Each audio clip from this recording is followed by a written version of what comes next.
Fortunately, Liz Peake is with us this morning. I think I have rather a facetious question to start with. Oh boy. Shocker. What does the Vice President know about artificial intelligence? I would say probably not very much, but neither does Joe Biden, neither do the congressmen who are often interrogating our tech gurus about this new technology. Look, this is an important thing, and to turn it over to Kamala Harris, honestly, it makes me laugh. But your first point about Kamala Harris being the lifeline for Joe Biden, isn't it ironic? I mean, the first and biggest mistake Joe Biden made running for office was nominating Kamala Harris to be his vice president, because right now the entire country is going to be looking at his VP and saying he may not make it, as Nikki Haley said, through the next 4 years. We might be electing Kamala Harris, and boy, oh boy, does she fail the test. So big problem for them. They are lofting her. They are rebranding her. All kinds of liberal media stories coming out.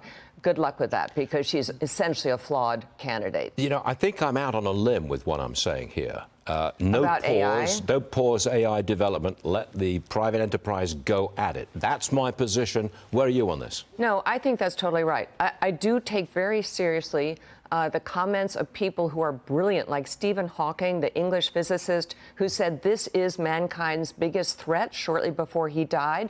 Elon Musk has said similar thing. Look, I think AI is dangerous, but oh my gosh, would you rather have companies in China and Russia and Korea dealing with this, North Korea, or would you rather have our American tech companies, which you know will establish safeguards, because all of them have said, yes, there are problems with this. We know we need to control it. So, yeah, I think you're totally on the right track, honestly. I'm going to change the subject. Good. The White House refuses to answer questions about why Biden's 7th grandchild. He won't answer questions about her. He won't even acknowledge her. Roll tape. I wanted to ask about the trial going on in Arkansas with Hunter Biden and the child support. Are the president and first lady monitoring that? And how come they haven't acknowledged the 7th grandchild? I'm not going to speak to that from here. Okay, nothing from the White House on that. Do you think that the president's failure to acknowledge his own granddaughter will hurt him in 2024? Well, can we kind of roll the clock back? I mean, it takes a special kind of stupid for Hunter Biden to be going to court suing over something that will expose his finances when Congress is digging into his finances and hoping to show that Joe Biden not only knew about what Hunter Biden was up to in China and Ukraine, but also was party to it. So, I mean, this entire endeavor by Hunter Biden has to be the most incredibly boneheaded thing he has done, and that's a pretty big picture.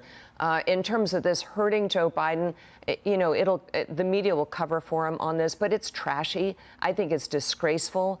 This woman who has sued Hunter Biden by the liberal media is always introduced as being a stripper. Okay, I don't really care what she did for a living. She has his son. And when he went to court in January saying he cannot, asking the judge not to let London Roberts allow her daughter to use the Biden name, that was just opening up an entire can of worms. So I think it's something that's really unseemly and unattractive about the Biden family. But there is much more to come, Stuart, and this court case is going to help reveal that.